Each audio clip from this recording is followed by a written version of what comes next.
Take two, everybody. I was not recording the first take. Tensions are high in the Schimmel-Haas household. Jackie, what's going on? Well, I'm going to tell you, I am a woman on the verge of a mental breakdown. Clyde, formerly known as Al-Qaeda, actually currently known as Al-Qaeda, is 3 days sober from the pacifier. Here's what happened. I had to make the maternal executive decision that the pacifier had to go bye-bye because it was becoming just such a crutch for him. I also noticed that speech development wise, he's speaking from the back of his throat. You know, you go on a couple rogue Google searches as a parent and then you start diagnosing shit and then you start taking action. Okay. Or at least that's what I do. I started noticing that he was speaking really from the back of his throat. So it's a lot of he literally rolls his R's and goes and hisses and stuff, which just could be his demonic upbringing. But I think because he's been plugged up for so many months and it's really become just such a crutch for him. I look around at the Mommy and Me classes, or I look at the videos from the Mommy and Me classes because I don't go to them. But I look around and he's always the only kid with a pacifier. And it's no bueno. And I know him like I know myself. And we're not a half in, half out kind of family. We had to fully cold turkey him on Friday. The first 24 hours were some of the worst hours of my life. I mean, screaming, looking up at the camera in the crib, just fuck you, bitch, which only kind of reconfirmed that it was time to go bye-bye. First 24 hours, brutal. By day 2, we were kind of doing okay. We had a minor relapse day 3. There was a rogue pacifier in the bottom of a ball pit. Jackie, you have a ball pit? I sure do, Sarah. Okay. I have a ball pit with BPA, carbon conscious white balls. And the problem is that he thinks the white balls are eggs. And as someone who is a hard-boiled egg enthusiast, he ends up just gnawing on said balls, which is hopefully just a window into his future, just tap dancing into that rainbow. But yeah, we're 3 days sober. He is touch and go here. I think he's finally realized oh shit, she's serious and she's not giving me my 700 pacifiers back. When he would go to sleep, we would clip 14 pacifiers onto his little blanket. And in the middle of the night, I would wake up and I would see him just test driving all the different pacifiers like a true fucking junkie, just putting one in, suck, then taking another one and just absorbing the flavor from all of the fucking 700 pacifiers. So we had to do a very invasive sweep of the home because if he finds one, it's fucking game over. Fully game over. So that's what we're dealing with. And also the thing with parenting, kill me, is that you can't get mad at a baby necessarily. I mean, yes, am I silently resentful of him? 100%. Did I wake up this morning and get hit almost every single day? I get hit with a for you memory flashback from my fucking iPhone. It was 4 years ago on this day, you were at Avenue Montaigne having a fucking glass of Billicart Rosé, buying a purse, skipping. You know what I was doing? Drinking and biking through Paris 4 years ago to the day. What am I doing today? I don't know. On my hands and knees, looking under furniture for fucking pacifiers so that my son doesn't relapse. Let go, let God. Motherhood is a gift, one day at a time. So I'm going to get him a chip because it's a big day. But when you're unable to get mad at the baby, not publicly because it's in poor taste, you just have to displace that anger towards your significant other. And Andrew and I just had a silent understanding this weekend that we're not going to be getting along. But it's not because we have issues. It's because we both independently have issues with Clyde and he's driving us fucking crazy. And I can't be Clyde, shut up. But do I want to? Am I thinking that? Yeah. And before you fucking invade my DMs, okay, and insult my intelligence and my durability with some gentle parenting bullshit, Just don't do it. It's a waste of both of our fucking times. I think it is in the best interest of my son to make sure that he's not a little fucking pussy. So, I know him. A dab won't do it. We had to fully pull the rug out from underneath him. And it's been an adjustment. He's doing kind of good today. I don't want to jinx anything, but he's doing okay. We're doing okay. Everything is great. I am so happy. Does anyone believe that? Nope. Let's talk about the VMAs. Okay. We had a big week. We had the VMAs. We had the Emmys. It's a big punch to pack in 5 days. Let's start with the VMAs. What the fuck is everybody wearing? I'm asking for a friend, and the friend is Helen Keller because even she doesn't like these fucking outfits. What the fuck is everybody wearing? On a real level, not trying to be funny, but what the fuck is everybody doing? What is everyone wearing? What the fuck is going on? Everyone looks insane. And I understand, listen, you are talking to a tried and true millennial. The VMAs, I understand the history and the spirit of the VMAs more than you will ever know, okay? Some of my primary adolescent moments are based on moments from the VMAs. You'll never forget where you were when you saw Britney Spears and the Python. You'll never forget where you were when you saw, Christina Aguilera with her hair extensions, the black hair extensions, and she was in her dirty era.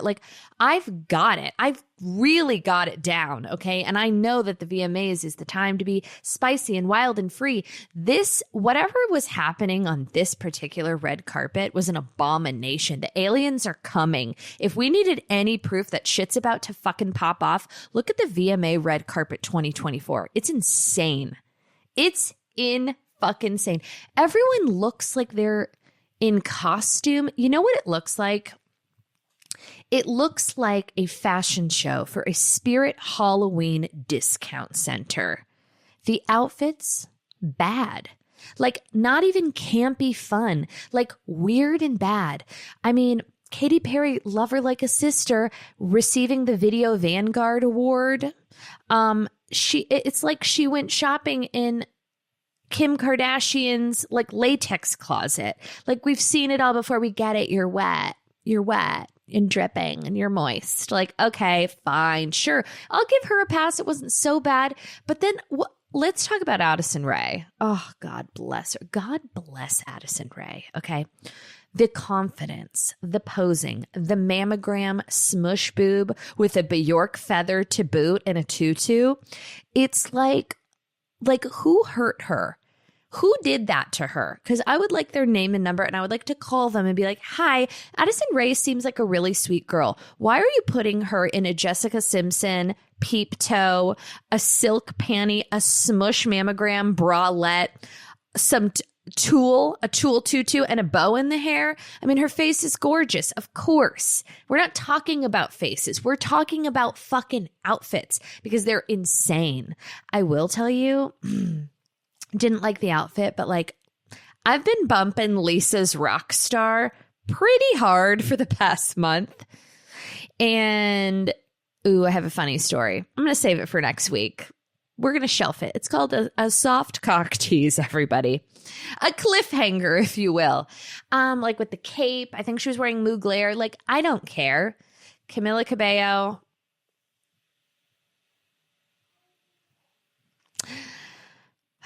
It's just, I love her, and I just don't, I'm not going to touch it. We're not going to go there. There's nothing to be said, by the way. We don't need to say anything. Taylor Swift, I would have sliced off my right tit for her to put those gloves down. I get what she's doing, kind of. Her face, her bot, she's never looked better, by the way. She has never looked better. Interesting. She changed into another outfit that was very reminiscent of one of Blake Lively's press tour outfits with the mushroom bag. I thought that was interesting. What else? Sabrina Carpenter, love her, perfection, no notes.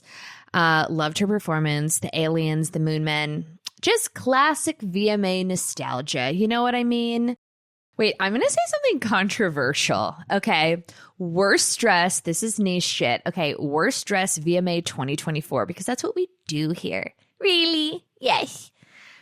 Alessandra Ambrosio. I'm probably butchering that last name. She is in a blue, like, lame bodycon dress. First of all, Alessandra, you could stay home. You don't need to pop into the VMAs. You know what I mean? Like, we're good here. It is so disappointing on so many levels because it's not fun. It's not frisky. It's not daring. It's not interesting. It's Charlotte Russe Homecoming 2013. I hate it. It's so fucking, it's just something about that triggers me. Tate McRae, aka Ariana Bierman. She is paying homage to Britney Spears in kind of a black lace mini dress, a sheer mini dress. I loved it. I'm going to give her that one. Addison Rae, absolutely no words. Shawn Mendes, hot. Who else? Did anyone else like really stick out to me? Not really. I mean, Paris Hilton is perfect. No notes for Paris Hilton. Tyla, what's her name? Tyga? Oh my God. Jackie? Taylor? What is her fucking name? Tyla, an area. She is so stunning. Tyla is so stunning. She took my breath away. I mean, I hate her outfit, but her face is so beautiful. Who really fucking cares? Alessandra Ambrosio. Worst dress. Unbelievable. Like, just, you know what? When you are so gorgeous and you have access and you put on a fucking baby blue mini bodycon Hervé Leger dress or whatever the fuck it is, that shit pisses me off. That pisses me off more than Addison Rae. And I don't know what that says about me, but I think that the universe rewards the bold. I can at least put a gold star in someone's fucking forehead for trying a little bit. But when you try and it's so underwhelming, it's annoying to me. And you have the resources, annoying. Let's talk about Chappell Roan. Okay. This one, speaking of controversial, do I love Chappell Roan? Sure. Yes. Good luck, babe. By the way, good luck, babe. I support women in the arts, okay? And I support boundaries. I really, really do. And I think that it is a beautiful thing to see someone in the public eye make a pretty firm stance on what they're comfortable with and maybe their lack of comfortability in their role as a famous person. I think it's understandable and I get it. Not from a personal standpoint, just from a, peripheral standpoint. However, it's a little fresh. And I do think that, social graces will extend the longevity of your career. I think she's coming pretty hot and, privately, I understand what she's saying. I think that maybe her agenda is getting lost in the delivery. I understand, walking the red carpet. Shut the fuck up. You got the wrong one with the sword and being pretty vocal about like how weird fan interactions are. Like Chappell, I agree with you. However, it would be in her best interest just to maybe for public sake to dial that down just a little bit and like vent to your girlfriends and talk shit about your fans. Like, not that she's talking shit about her fans. See, this is what we have to do now. We have to like mince and parse and be like really careful because God forbid, if she was a man, you wouldn't be saying anything. Oh God. No, we don't have to cut that out. Yes, I would. I am an equal opportunity shit talker. I talk shit about everybody. I just think it's a little visceral. It's a little hard to digest. It's a little fresh. It's a little fresh. It's a little fresh. Little early to be just so disgruntled with the business, That's my personal hot take. Do I love watching her tell a paparazzi man, to shut the fuck up? I sure do. But, it's just a little early. I also saw an article that like Jack Antonoff throwing shade during Katy Perry's performance because he's like putting earplugs in. Many of you don't know this, but as someone who is in the music industry as a pop star and married to a music producer / songwriter, many producers suffer from a thing called tinnitus. Andrew has the same thing. At every single concert, he would shove tampons in his ears. They need to protect their eardrums because they have like a constant ringing, usually due to eardrum abuse early in their careers. Like Andrew says all the time, he's like, I have a constant ring, and he constantly has like a frequency in his ears. So, the more you know, cue the rainbow. I don't believe that was shade. I believe that was him protecting his instruments, which are his motherfucking ears. Okay, I can relate. G-Defy. I've said it before and I'll say it again. They were the shoe of the summer, and they're sure as hell going to be the shoe of the fall. Are you an athlete? G-Defy. Are you a busy parent? G-Defy. How about a listless podcaster headed to a Pilates class to give 30% effort level? G-Defy. Switch to G-Defy shoes with patented Verso Shock technology, which aligns your body, provides superior shock absorption, and trampoline-like energy return. G-Defy offers soles and styles for any activity, plus 2 free orthotics. Say goodbye to discomfort and hello to unparalleled support with G-Defy. Enjoy a special summer offer. Visit gdefy.com and get $20 off your order of $100 or more with code BIBLE. Experience ultimate comfort with G-Defy shoes. Visit gdefy.com today. If you've listened to any episode lately or in the past year or ever, you've heard me complaining about fluctuating. And it's always at its worst the week before my period, not to mention the added moodiness, cravings, and breakouts. It's disgraceful. Luckily, it is easier to manage PMS with Estra Control. Estra Control is a formula developed by Happy Mammoth, a supplement company dedicated to making women's lives easier. Estra Control contains science-backed herbal extracts that help support hormonal health. So it's perfect for premenopausal women who suffer from PMS. The ingredients in Estra Control help support the liver where estrogen is processed. So when the estrogen isn't processed well in the liver, women may start having PMS and all the terrible symptoms with it. Spots on the skin, cravings, feeling low out of nowhere. Now with Estra Control, you don't have to lose a week out of every month because of PMS. For a limited time, you can get 15% off your entire first order at happymammoth.com. Just use code Jackie at checkout, happymammoth.com, Jackie at checkout. Wait, the sharpest of rights. Rachel Zoe and her husband Roger are breaking up or getting separated or whatever after like 29 years of marriage. And I am so gutted to the core. I don't believe in love anymore. I just like, what is going on? Why is everyone breaking up? It makes me so upset because you think these couples, and granted, you never know what's going on behind someone's doors, unless it's my doors, because I will fucking tell you every inch, centimeter, and microcentimeter of what's going on with me and Andrew, because I have Tourette's and it is my ailment. Also, my entire neighborhood probably knows that Andrew and I were fighting all weekend. I was screaming yesterday at Andrew, like at a volume that was just unacceptable. I'm having my dad's birthday we're going to loop back. We're going to get back to Raj and Rach, but now I'm going to make it about me for a second. So Andrew and I were sitting outside, which is brave of me because we do have a lot of wildlife, but I thought, fall has fallen. So let's like go outside and look at the leaves turn brown, whatever.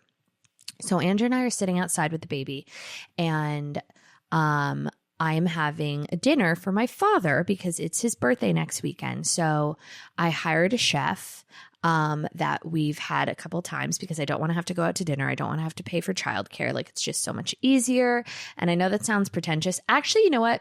Here's what's pretentious when people say, my chef. Like, I love when people like claim, like, it's ridiculous. Listen, we're not so fucking fancy over here. I'm one click away from a Cheesecake Factory as my favorite restaurant. So relax. But, I'm trying to do the nice thing. I'm having my grandma, my sister, my brother-in-law, and really I'm just trying to control the evening. So the way that you do that is host a dinner.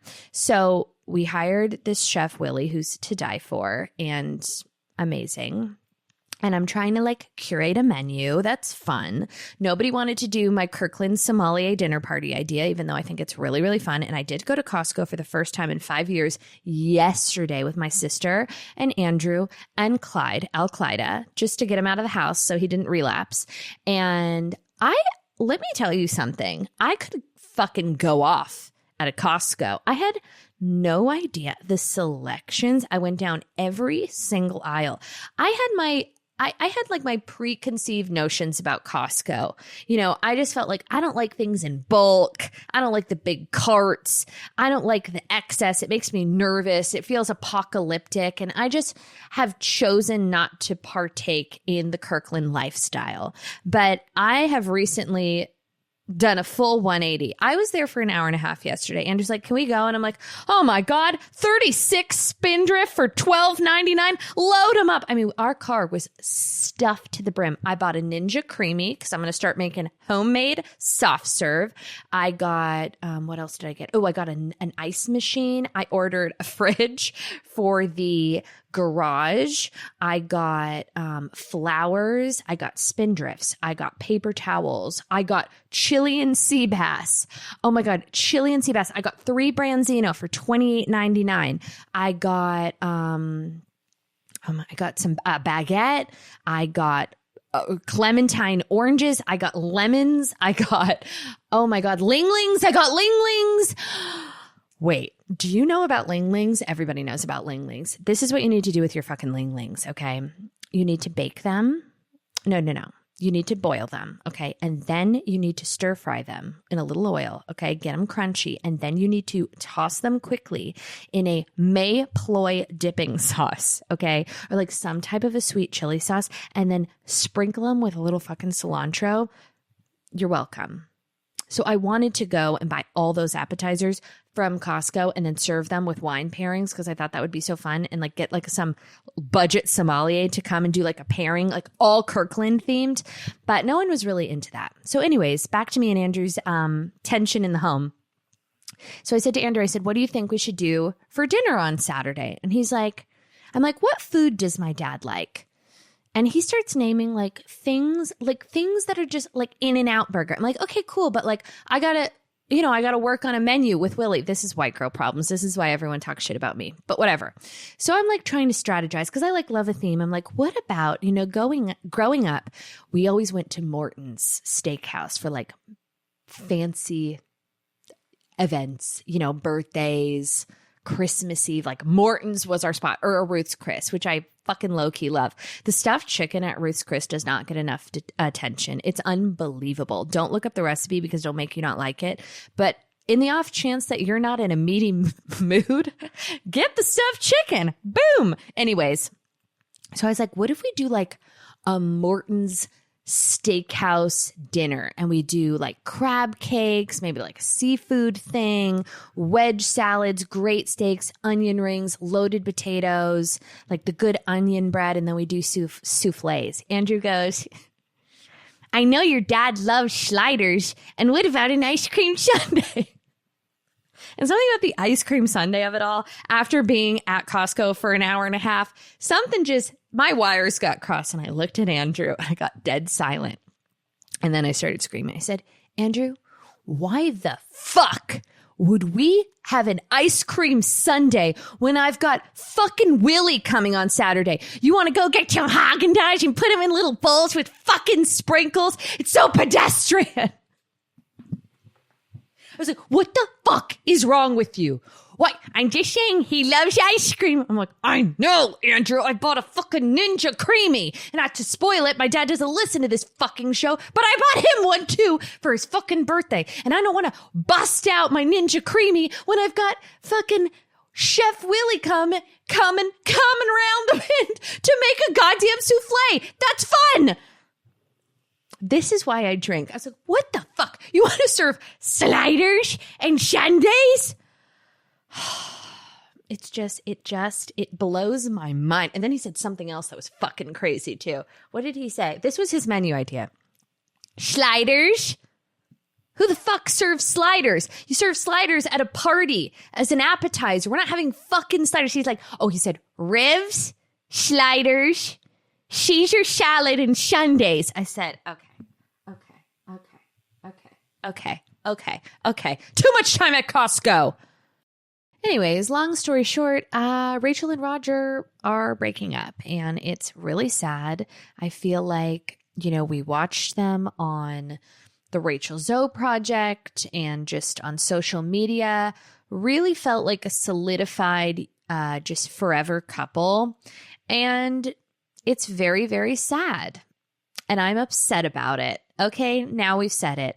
Also, I watched The Perfect Couple on Netflix starring Liev Schreiber and Nicole Kidman and Megan Fanny.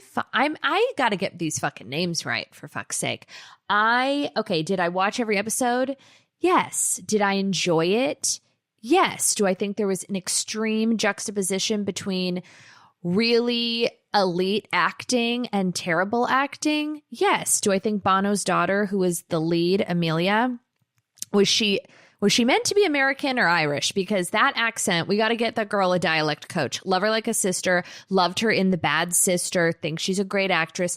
But by the last episode, the English accent, or the American accent, excuse me, was slipping. It was slipping fast and loose, okay? Like a organic tampon falling out of my vagina. Slipping, honey, slipping. The dance scene, the intro dance sequence, me and Andrew had to fast forward through every single time because it is so distracting. It makes absolutely no sense.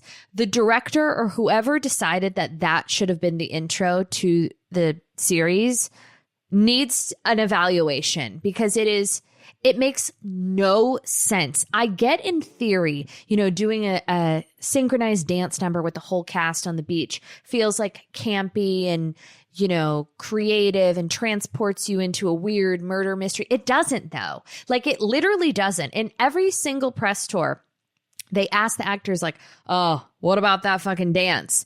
And they're all like, well, at first we were like, no way. But then it was the most fun we had on set. Okay, great. Keep it for the memories, okay? Keep it for the private group chat. But we don't need that for the intro of the show. It kind of cheapens, in my humble opinion, I think it cheapened the experience and it got things off to a rough start. It was awkward. It was uncomfortable. It made no sense. I was able to predict the plot line episode 2. I can sniff out a rat. Oh, can I sniff out a rat? I'm not going to blow it for you, but is it a good watch? Yeah. Have a big old crush on Liev Schreiber now, though. Huge. Also, do you know what I did? Oh my God, this is so embarrassing. So, Megan Fahy, I should probably get her last name correct if I'm going to try to be friends with her. I slid into her DMs. This is so embarrassing. I have never done that. I slid into her DMs. I was like one martini deep and I was like, I love her. I should get her on the show. And I'm just like, yeah, you should reach out. I'm like, I want to fucking DM her. He's like, yeah. I'm like, okay. I fully DM'd her and I tried to be cool and not weird because it's kind of hard to do. The premise of sliding into anyone's DMs is fucking embarrassing. And then also being like, I love you. That is so annoying. And so just not me in practice, but I do kind of love her and I think she's great and I think she would love me. So I DM'd her and I was like, you should come on my show. And, no response, but rightfully so. I would fucking delete, I would mute, I would restrict, I would block instantly. So I kind of totally get it. But I did slide into her DMs. She's the only person I've ever slid into their DMs. Also, who was another person I'm dying to have? Oh, you know who I want to have on the show is Hannah Einbecker. I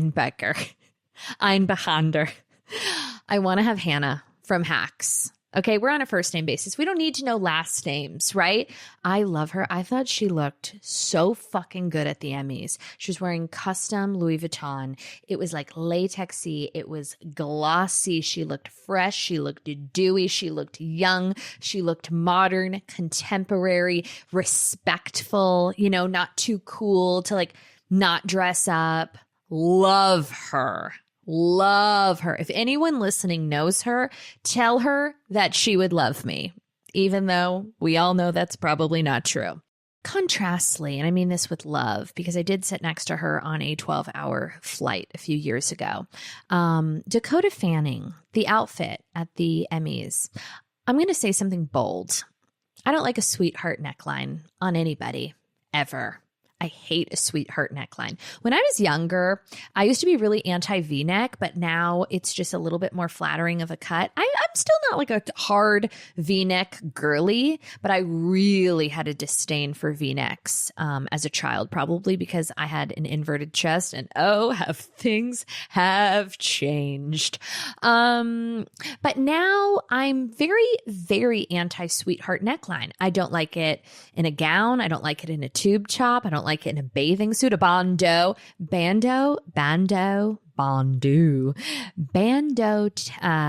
bathing suits. Like, why? How? Where? When? Who? How? Can't? Won't? Shan't.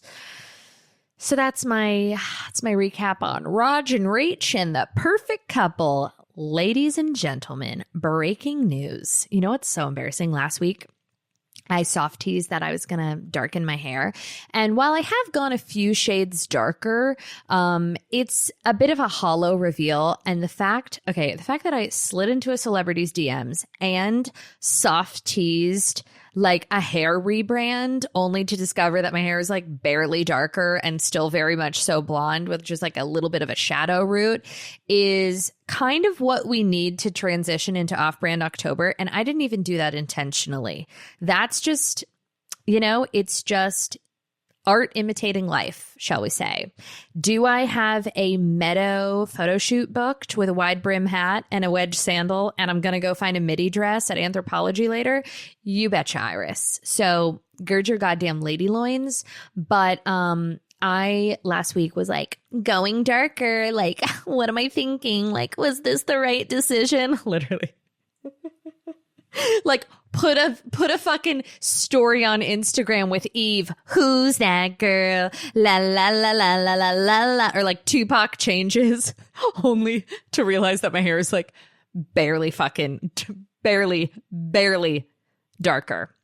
So that's fun. Like, love that for me. And I really luckily have self-awareness on my side because I was revisiting the footage and I was like, Jackie, this is level 10 embarrassing. And if you think that there are not multiple group chats of people you went to high school with talking shit about you for like, whoops, I did it again. Like, dun dun dun.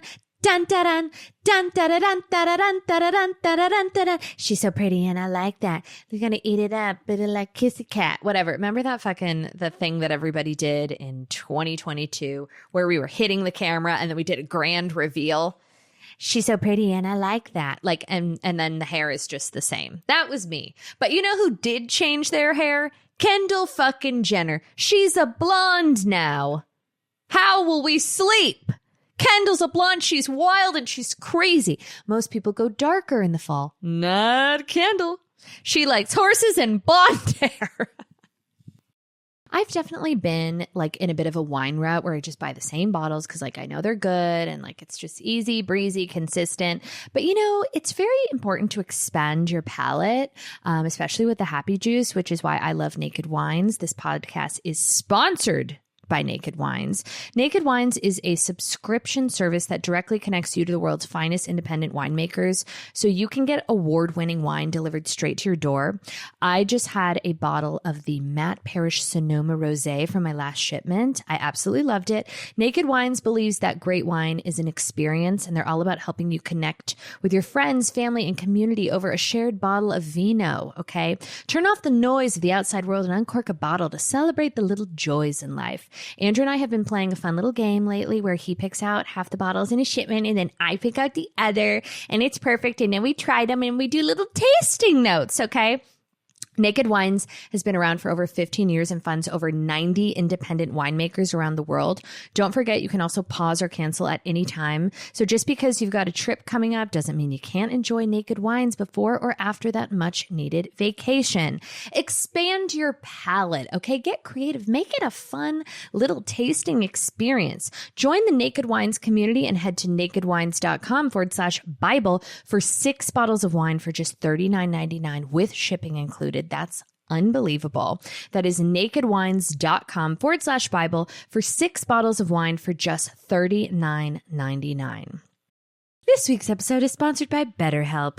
One thing I really admire about kids is they'll really just go for it. They haven't really been programmed with anxiety or shame yet, so they're just constantly learning and growing. As adults, sometimes we shy away from being as curious or maybe just get too busy to pursue it. But I'm sure there's something you'd still like to learn, whether it's a new language, cooking a new cuisine, or in my case, how to redecorate your powder room for the 800th time. Therapy can help you reconnect with your sense of wonder because you can keep growing at any age. Therapy is a great tool for anyone, whether you're going through a breakup, have experienced major trauma, or honestly just need a weekly check-in and a third party to keep you on track. It helps you set boundaries, learn better coping skills, and just can empower you to be the best version of yourself. If you're thinking of starting therapy, BetterHelp is the best place to start. It is a fraction of the cost of traditional in-person therapy. It makes it so easy to connect with someone because it's not like going to an intimidating office and meeting with a stranger. You can do everything online. You take a quick questionnaire. You get matched with a licensed therapist. You can also switch therapists at any time if you're not vibing for no additional charge. Rediscover your curiosity with BetterHelp. Visit betterhelp.com/bitchbible today to get 10% off your first month. That is BetterHelp, HELP.com/bitchbible. You know, in the midst of Clyde's sober curious journey, detoxification, I'm in the trenches of motherhood, just doing the damn thing. And I'm like, I don't really have anything to say on Instagram. I'm going off the grid, as they say. And it's Sunday, it's the Lord's Day. And then I go on TikTok and I see Nicola Peltz Beckham dancing with potatoes to Sabrina Carpenter. And I thought, I've got 2 options. I can either go tend to my child and be a gracious lady, or I can be a fucking cunt and make fun of Nicola Peltz. And that's what I chose. And I felt pretty good about it because it's insane. It's just I want to be elevated. I want to be a better person. I don't want to be such a bitch. That's a lie. I love it. It's my favorite thing about myself. 10 out of 10.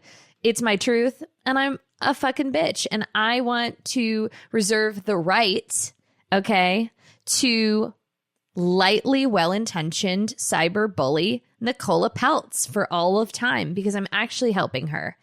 Truly, I'm doing something nice for her because it's insane. You're going to dance with the potatoes? Heard you're back together. And if it's true, you're just going to blow a kiss and then put the potato. What are you doing? What the fuck are you doing? Set up the tripod. What is it called? Set up the tripod, Brookie. I'm making roasted potatoes. Nobody fucking cares. Okay. By the way, we didn't even get a potato reveal.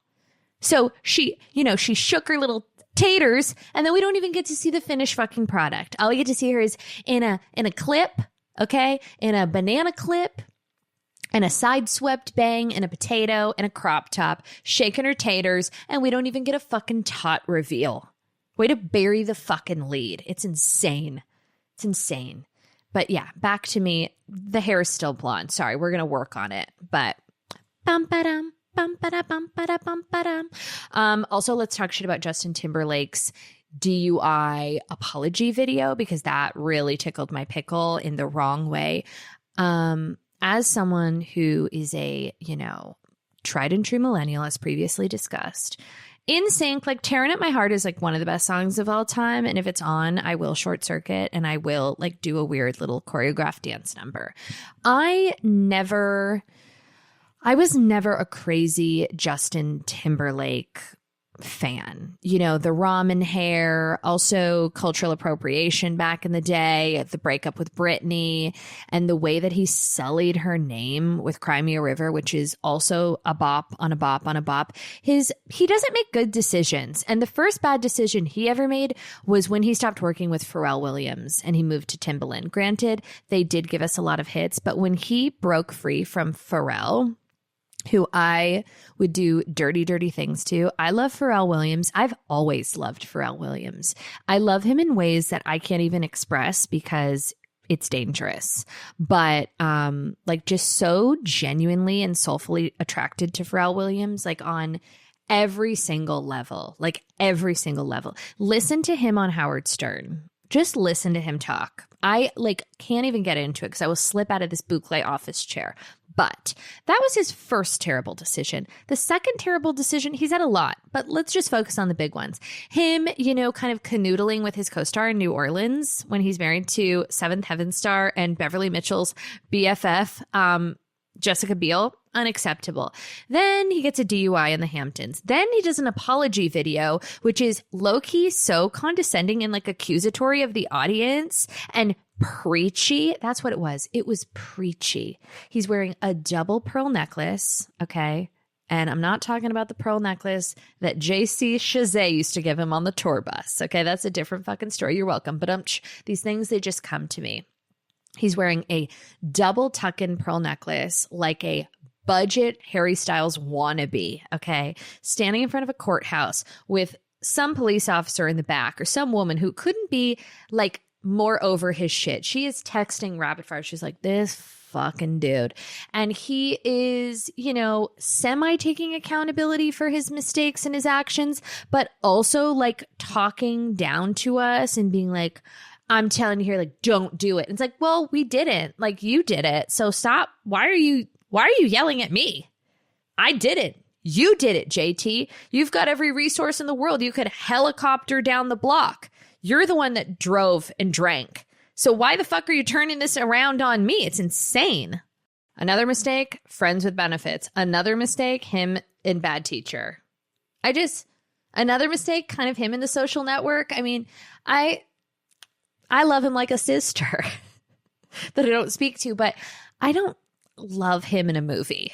And that's really rude and bitchy to say, but I don't love him in a movie. And I think his last album was disappointing. I think it was disappointing when you've given us, you know, Like I Love You, Cry Me a River, Damn Girl, Future Sex Love Sounds, you know, all the things. I like Tunnel Vision. Ocean Floor, Blue Ocean Floor. I mean, so many hits. And then that's like your big return. I find that to be misguided, truly. And now we've said it. Australia is potentially banning social media for kids under the age of 16 for mental health reasons. I think that is incredible, and I wish that we would do the same. I was so excited when TikTok was going to get banned a couple months ago. Everyone was like, TikTok, it's on the fritz. I was like, oh no, what will I do? Have less trolls on the internet saying that I'm ugly? Tempt me with a good time. Although, you know, we just need to get through Off-Brand October, and then we can ban the tickety talks. But I really do think that Australia's onto something, besides the fact that I've been to Australia a couple times. Everybody looks like a supermodel, but everybody is white and blonde. Like it's a little jarring and uncomfortable, actually. Do you know what I mean? Like when you walk around and everybody looks the same, everyone has the same hair color. It's very, I don't know. It's freaky. It's like Twilight Zone-y over there. Love it. I will not go back because of the bats and the magpies. I've said this so many times, but I really, like, in the truest, realest way, like, did not know that bats were not like a fictitious Harry Potter creature for a long time. I remember being at a rooftop bar in Sydney, and I looked up, and it was about 5:00. And when I tell you, there was like thousands of bats circling, like it was Gotham. And I looked up, and all my friends were laughing, and I was like, my soul died a little bit. And I was like, I'm never coming back here. And then they started telling me about the magpies and how people wear helmets out there. Okay. Because they get dive bombed by these fucking magpies. And I was like, you know what? I would like to go home now. I'm done. I need a little more culture and a bedazzled helmet. I'm over it. But they nip shit in the bud with their gun laws, and also, oh, Jackie, don't get political. Okay, sorry, whoopsie, calm down. But the social media ban, I think it's a really good thing. I can't even imagine how different I would have been or exactly the same. I think it's just wishful thinking that I might have had a different outcome, a more sensible outcome if I had social media. You know what I'd be? Fucking canceled. That's what I'd be.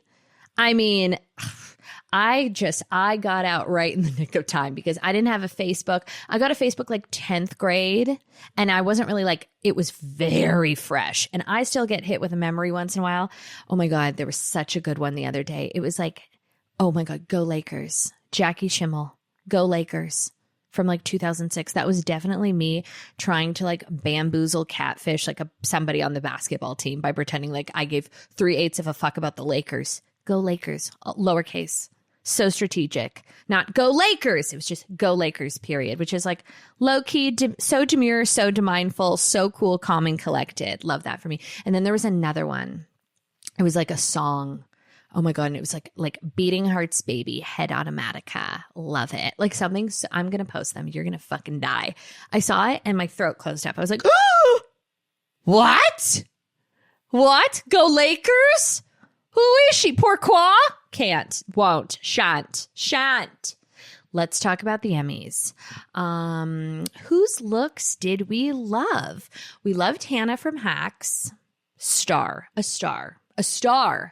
I loved Meryl Streep can do nothing wrong in my eyes. Like, it's very blush and bashful. It is very Steel Magnolias. Speaking of blush and bashful, I FaceTimed my grandma Gloria, who I was supposed to take to Santa Barbara last week.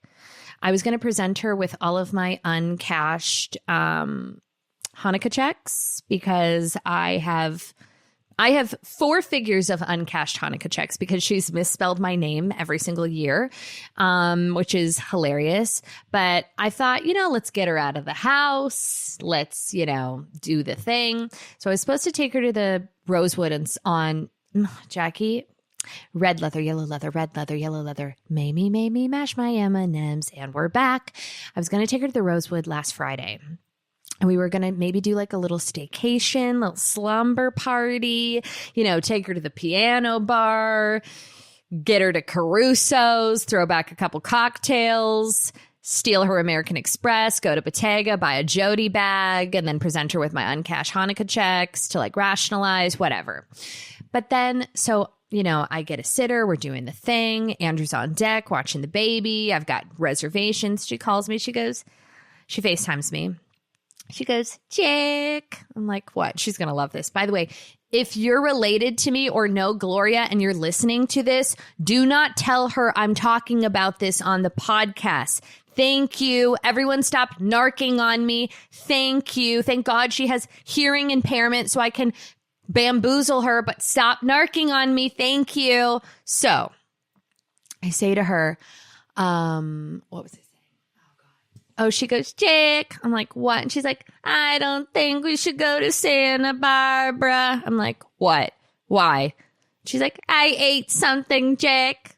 I've been on the toilet for hours, Jack. I'm like, was that something, a laxative pill? Like when you were taking water pills and you had to come move in with me the day before my induction date because you flooded your fucking bedroom because you took too many laxatives after the 4th of July because you were trying to slim down after one too many Boar's Head hot dogs. And now Jack, it's too cold, Jack. I'm like, yeah, well, I'm due tomorrow. I'm 400 months pregnant and I'm fucking sweating, okay? And your bedroom is covered in fecal water. So you're welcome for the room and board. Anyways, triggering. We're back. She goes, Jake, I've got a stomach issue. I think I ate something, Jack. I don't know. I'll probably be better. I could muster it up, but I don't know. Jackie said, Grandma, there is a 0% chance I'm schlepping your ass to the Rosewood in Santa Barbara only to be, tending to your lavatory needs back and forth. I'm looking for like an overpriced Aperol Spritz al fresco by the water, okay? And stealing some diptyque amenities. I'm not dealing with this, okay? So we're going to reschedule. So we're FaceTiming. I'm like, okay, maybe we could go next week. I'll figure it out, whatever. She goes, Jack, what is that behind you? I said, what do you mean? I was in my bedroom. She goes, what's the pink? I said, Grandma, oh my God, I haven't showed you, like, I'm redoing my bedroom. I paneled all the walls in like this pink mohair. She goes, it looks pink, Jack. I said, no, it's pink. And she goes, why'd you do that, Jack? Do you want me to come take a look? I said, so you can spread your gastrointestinal issues all over my freshly paneled mohair walls? I don't think so. And she's like, I gotta come see it, Jack. I don't know. The color looks weird. And I said, Grandma, it's perfect. I'm like, I know you're deaf, but you're not also blind. If you don't like this, then something's wrong with you. And I said, by the way, bitch, you don't have anything on your fucking walls. So let's not throw stones in a barren house. This week's episode is also sponsored by Squarespace. I'm a woman of many gifts and talents, but being tech savvy has never really been one of them. That's why I'm such a huge fan of Squarespace. They helped me easily build a website and stand out and succeed online. With Squarespace, you can not only create a beautiful website, but also engage with your audience, sell products, and so much more all in one place.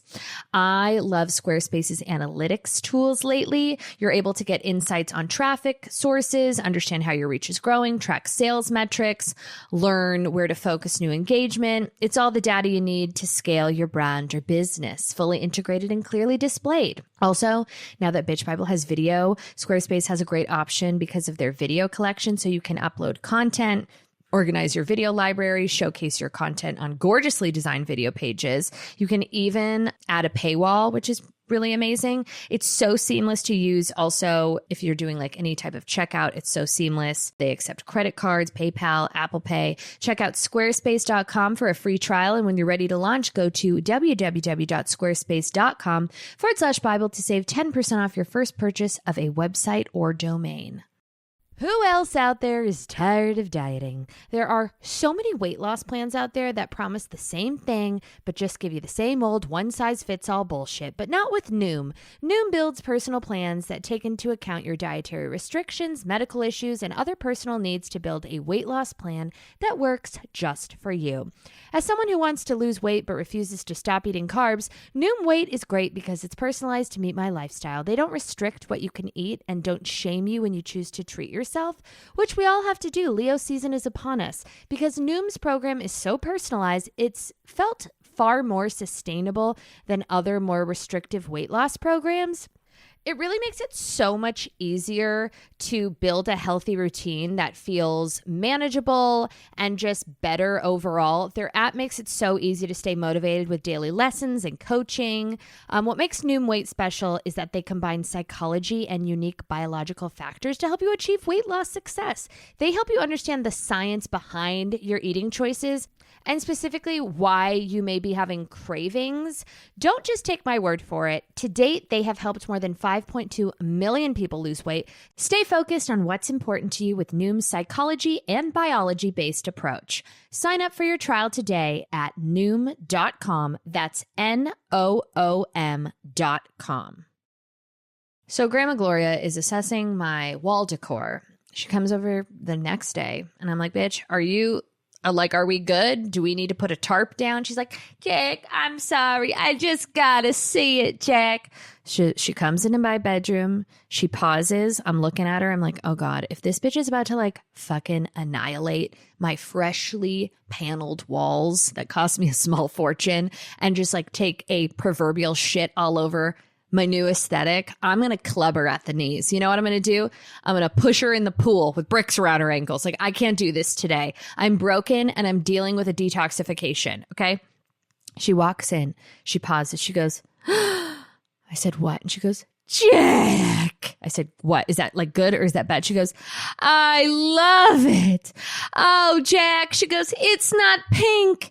It's rose. It's blush, Jack. I'm like, okay, Sally Field. Okay, fucking Julia Roberts and Steel Magnolias. It's blush. I'm like, blush is pink. She goes, no, it's not. It's blush. I go, Grandma, blush is fucking pink, okay? You said pink, I got nervous. I said, well, first of all, is that why you have gastrointestinal issues? Because you're so worried about my fucking pink walls?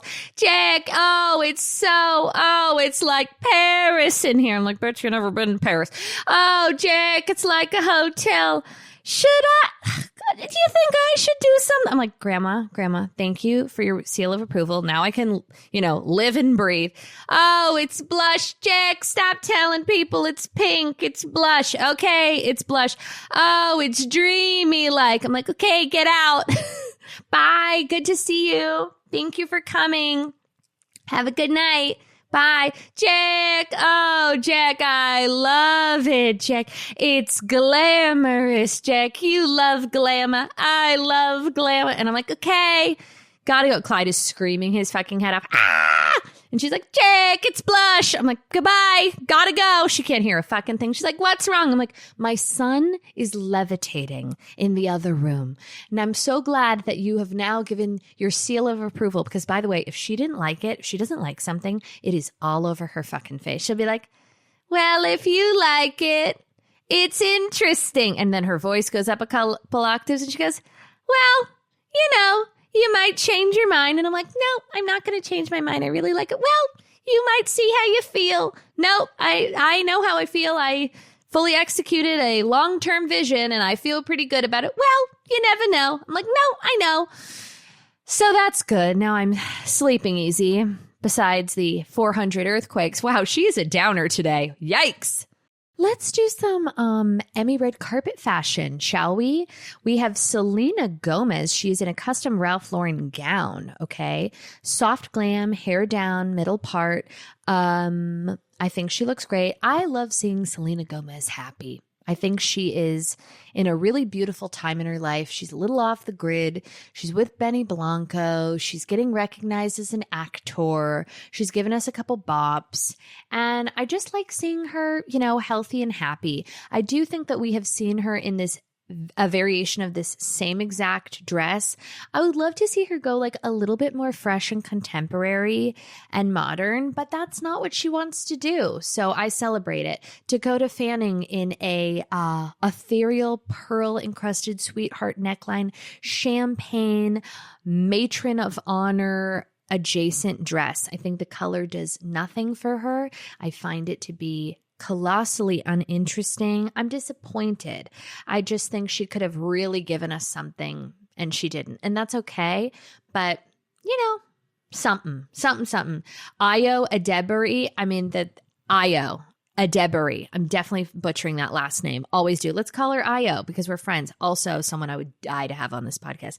This bitch is funny. She is funny. She is smart.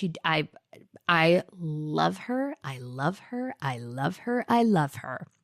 And I've got no notes. She's in a custom Bottega Veneta ensemble with a high slit. It's modern. It's structured. It's kind of like a paillette sequin encrusting, hair down, minimal jewelry. Cool shoes, no break of the ankle. Love it. I kind of just like, she could wear like a trash bag and I'd be like, she's sick. I don't care. I love her. Jennifer Aniston, she was in a beaded, strapless, also very Adriana Papel coated Oscar de la Renta frock with a sheer skirt. Classic Jennifer Aniston. We've seen her wear it multiple times. It's kind of her look. By the way, what drugs is Paul Rudd on? Is he cryogenically frozen? Because he looks exactly the same as he did in Clueless and every other movie he's ever done. This man doesn't age. I would like to know what's going on. He must not have children. We've got Maya Rudolph. She's in a Chloe ruffle gown, a gown that, not to throw it back to last week's episode, a gown that I chose over a tractor, I believe. It's Chloe. It's ruffled. It's got a cape. It looks like she's wearing a boot, which is... oh my God, with like the most amazing, is that a Bulgari necklace, like a snake choker that I would sell my entire family for? And then do we need a boot on a red carpet? I don't know. I'm someone who loves a boot. I am. Ooh, I like this. Tyler James Williams in a Dolce & Gabbana tank top and fitted pants. Sexy. Oh, Nicola Coughlan. She's from Bridgerton. I like this on her. I don't know who designs it, but she's wearing like a sequin structured kind of like Chromatica, Lady Gaga column gown. Brie Larson. No notes for Brie Larson. She's in a custom Chanel dress with tons of crystals. It's ankle length. She's got a pump and a bow. I love it. It's perfect. Perfection. Who else did I like? Ugh, poor Sofia Vergara. Talk about a sweetheart neckline. She is so beautiful. Access to everything. Normally she's in a mermaid cut dress, which I just will not forgive her for. Now she's in like it's a red borderline mermaid. Ugh, Windsor fashions. She could do so much better. Reba McEntire. She shined in a vibrant green brocade suit with a mesh, like a chainmail tank top, and an ass that won't quit. I love Reba. A single mom that works 2 jobs, loves her kids, and never stops. Meryl Streep, she's in a bubblegum pink suit with a pussy bow, glasses, a hoop, and a handbag. God bless her. Couldn't care less. Love her. She's perfect. Jeremy Allen White. Okay, let's talk about Jeremy Allen White. Jeremy Allen White is fucking hot. And I know that I previously said that I kind of identified him in the rat boy summer. Was it ferret summer? Was it hot rodent summer? I don't know. One of those things. He doesn't look like a gerbil. He doesn't look like a guinea pig. He doesn't look like a rat. He doesn't look like a mouse. You know what he looks like? A fucking hot ass man. And I would like to pay him a little bit of respect, even though we have delayed video footage. If someone could clip this and send this to him. Jeremy Allen White, Jaw, as we call him, is hot. And I like him. That's all. Is he tall? Who cares? I don't fucking care. Oh, you know who I loved? It actually inspired me. Kristen Wiig. She is in a strapless Oscar de la Renta number. It's like a metallic woven. You know what she looks like? She looks like a Bottega Jody bag. She looks like an Andiamo clutch in metallic. And it made me think, do I need a silver Bottega Jody bag? Yeah, I think I kind of do. And I'm going to name her Kristen Wiig. And I love her hair and makeup. I love the simple choker. I love her in this dress. Sometimes I worry for her, but not now. She's got it together. And also, like, I fucking love Kristen Wiig. Hannah Einbinder in the custom Louis Vuitton. Perfection. No notes. Love it. Love it a lot. Mindy Kaling. Love her, but we've seen her in this dress 5 million fucking times. 7.5 million fucking times. Juno Temple from Ted Lasso is wearing a very severe, dare I say, Justin Timberlake adjacent curl. She's got a sequin clutch. She's wearing an orange slip dress that needs steaming and a matching platform sandal. Juno Temple looks like a Bakersfield prom queen. And I mean that lovingly, but she looks like she's about to get finger banged by like a linebacker from high school. It's not good. It's actually really, really bad. It's upsetting. I'm upset about it. And like a pop of orange. She looks like a fucking Bakersfield prom queen carrot. Greta Lee, in Loewe. I loved this. She looks like an ethereal dream cloud. The makeup, the jewelry, the hair, the dress. I love this. Saoirse Ronan, custom Louis Vuitton. Love it. It's fresh. She's giving us midriff. Jonathan Bailey. I kind of love it. I think he looks like a snack. Matt Bomer, snack. Maybe call him Matt Boner. Okay. Anyways, thank you so much for listening to this podcast. We are just weeks away from Off-Brand October, so get ready, sweet cheeks. It's going to be a doozy. I am going to go polish off my son's sober chip.